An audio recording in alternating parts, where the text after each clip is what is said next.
We're back! Yay! Happy New Year's. No, we haven't done anything in quite a while, but you know, holidays. Yeah, Whatever. but we're been a little busy. Yeah. Well, we're back. This is it's gonna be a new episode of Our 3 Cents. Yep. I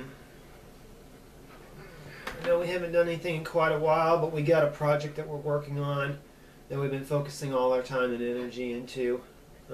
We hope to roll that out in probably May.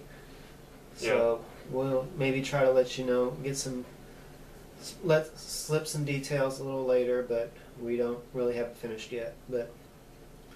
But for today, We are going to be talking about a movie that came out I guess we can technically say last year now, even though it didn't come out last year by much.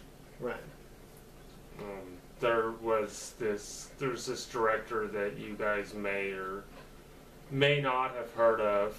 I don't know. He's done a few things here and there.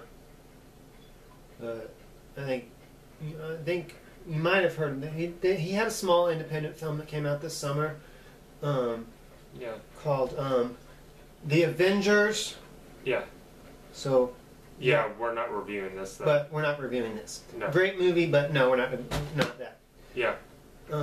We are going to talk about Cabin in the Woods today, which is a movie that I know that both of us were very interested in seeing, but we weren't quite able to make it to the theater. Yeah. So we're going to check it out now. I want to say thanks to Nessie for loaning it to us. You've been wanting us to do a review for it for a long time, so here we go. I actually first heard about this movie. Let's see, we did some looking up on it, and they actually filmed the movie in 2009. Actually, I guess they're now releasing it because Avengers did so well. I actually first heard of this movie, and I first started getting excited about this movie like 8 years ago.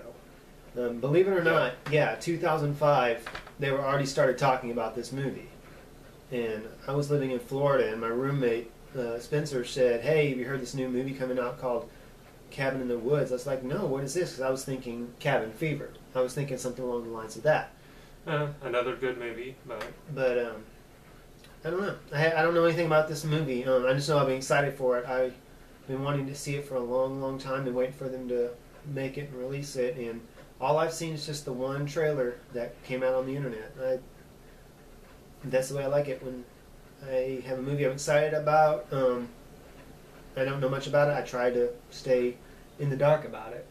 So I've as well only seen the one trailer for it, but I have been terribly excited about it because,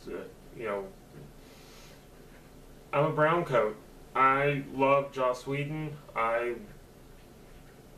For the most part, I really don't think that he can do much wrong. I don't think that he has. I've liked everything that he's touched. Not quite as much with Angel, but that's just because I really didn't care for the character and I didn't think that he should have gotten his own spinoff. But I love Buffy, I love Firefly, I like Dollhouse, I love The Avengers. So I'm excited about it just for that purpose. In fact, he's done sci-fi, and then, I mean, even The Avengers, which was an action film, it was a comic book movie, it was still sci-fi. Yeah. So we'll see how he does with horror and Cabin in the Woods. Here we go. Hey guys. Okay, you may notice the lighting's a little bit different. We had to wait till next morning to do this review, so because it was like 5 o'clock in the morning and we wanted to sleep. Yeah. Human nature, you need sleep. Yeah. And that's a good segue to open this review, Human Nature. Yes. Cabin in the Woods. Wow. I don't really throw this term out that often, but that was a real mind-F. Yeah. It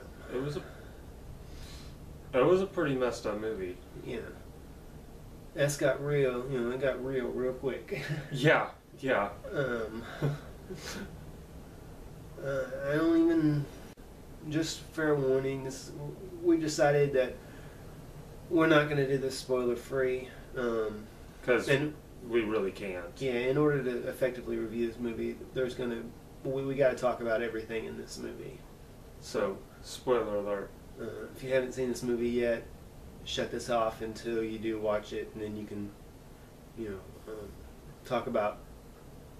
You can watch what we talk about. Yeah, and if you haven't seen this movie, then turn this off and go rent it, because it's good. Yeah, it is good. It's different, but it's good. It seems to be a movie. It takes a lot of conventional things and crams them all together in a movie that makes everything unconventional. Yeah. Nothing is really what you think that it will be. You really can't. I mean, it's hard to predict where everything is going. And I think in that it was effective in that because if you see, when you see the trailer, you're expecting, basically, if you can expect anything, you're expecting teenagers your typical teenagers in a cabin horror flick. Yeah. Along the lines, I was predicting it was going to be along the lines of Cabin Fever. But no. And it really wasn't, but in some ways there were some similarities, but I don't think that they were on purpose. I think that that's just kind of, in a lot of ways, the nature of the genre. Mm-hmm. They're out there, things start to fall apart. That's how movies are made, People die, heroes are... The people that you expect to survive don't, and the people that you expect to die survive. Yeah. And they definitely did that in this one. Characters, they're pretty much stock characters. You got the jock, you got the stoner, the whore, the virgin, the intellectual smarty pants. And these people are who they are, but they're much more, but they're manipulated into being these stock characters.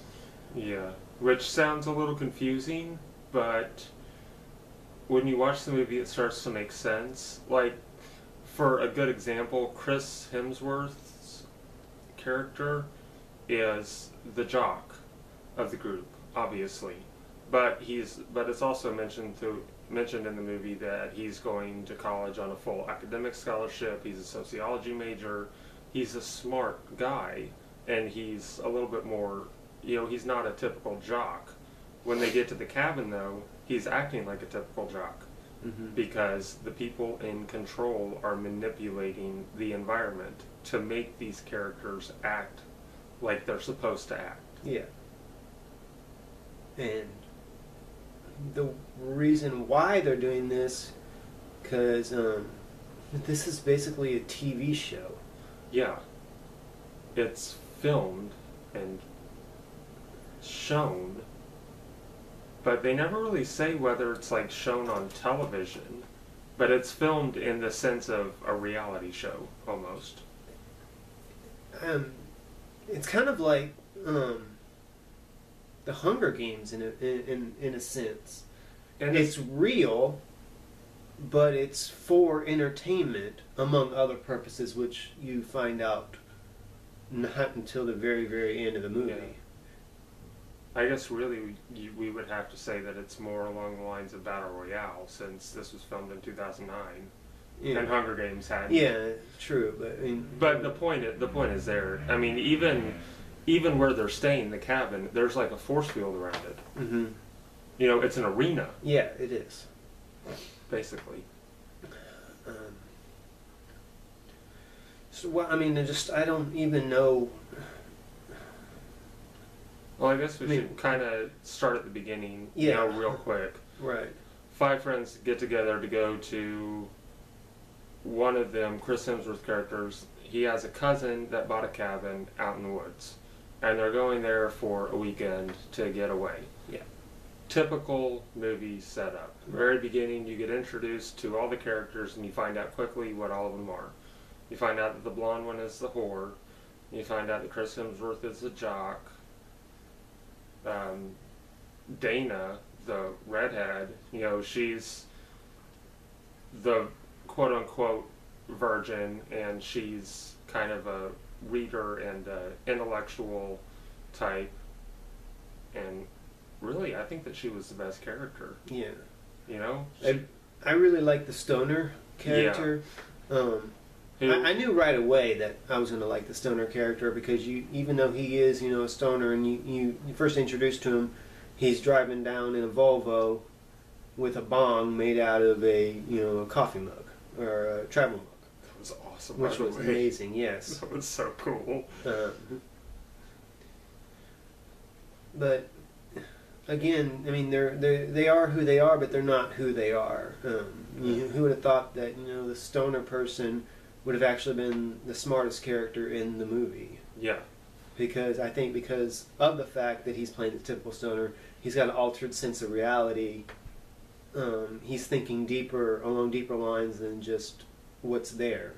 Who, by the way, a little side note, the guy who plays the stoner character, his character's name was Marty, was none other than Kurt Franz, who also played Topher Grace in Dollhouse. Another Joss Whedon thing, and this was the first time that Joss Whedon got to work with Chris Hemsworth. Yes. Which is, I think, now why they're releasing it now after 3 years since it's been made. Yeah, because he got huge after Thor and Avengers and Snow White and the Huntsman and other things. And other things, yeah. And there's one more Whedon alumni in there. Amy Acker is in it, who was in Angel for a while. But those are the only references that I found, because I know that Joss Whedon likes to pull people in that he's worked with before. He loves to do that. Which is a kind of a typical thing among directors. Mm-hmm. You find that a lot. But if it works, you work with people that who you've worked with before, and it makes it for an easier filming environment. Yeah. I mean, case in point, Kevin Smith. Any other Quentin Tarantino. You see a movie with them, you know who you're going to be getting in there, so you know whether you're going to like this movie or not, based on the actors and the direction of it. Another actor I saw that was in there that he's introduced right away is Bradley Whitfield.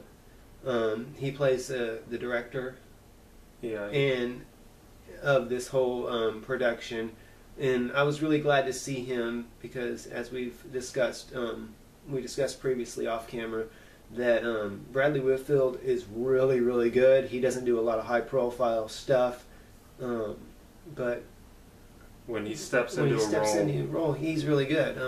He usually knocks it out of the park. I immediately thought of, when the first time I saw him and was watching this, I immediately thought of his character from Studio 60. Yeah. And it's kind of the same character, just a little bit more amped up. And I really like to see that. It was really good. He's come a long way from Billy Madison. Yeah. He's wonderful in everything that he's in. And he's one of those people that you want to see in more stuff, but at the same time you realize that it's probably best for his career that he does what he does. Yeah. He chooses small roles, things that sometimes have a tendency to fly under the radar, but he steps in and he knocks it out of the park. He's obviously incredibly talented, but he doesn't seem to need the high-profile jobs. Yeah. Which I like to see. He chooses things that he's happy with. So kudos to Josh for casting him, and kudos to you, Bradley, for picking another good role for you. Yeah. The best way I think we're going to be able to do this is just start picking it apart. And to pick it apart, we're going to need to do some comparisons because you notice there's a lot of influences in this movie. Yeah. Joss Whedon was influenced by a lot of different movies, a lot of different genres in this because it's not just a horror movie. No. It's I would almost say it's an homage to horror movies and different genres in it. There's the obvious teenage genre, Mm-hmm. and I say teenage. I know that teenage isn't its own genre, but I'm just talking about typical teenage movies. Friends getting together to party, and something happens. Which is your basic setup for your basic setup for your horror movie, anytime. Yeah, it is. But once it gets going, it really starts drawing in some different influences. I mean, we picked out lots of different ones. We've always mentioned the Hunger Games, which is, which was then, of course, a reference to Battle Royale comparison to it. In the sense that there's people that are controlling everything. Yeah. They're actually manipulating the physical environment and doing things like pumping pheromones out in the field. The whore, quote unquote whore character, they actually tainted her hair dye before they even left their house. Yeah. Which shows you the reach that these people have. They laced the stoners' weed with something. It's never really mentioned what it is. Yeah. But it backfires, which is... that was hilarious. They had this whole plan to do this, and it backfired because the guy was such a stoner that he was immune to, like, everything. Yeah. Which was just a really stupid thought. You can't drug a stoner. Yeah. It doesn't work that way. It's great.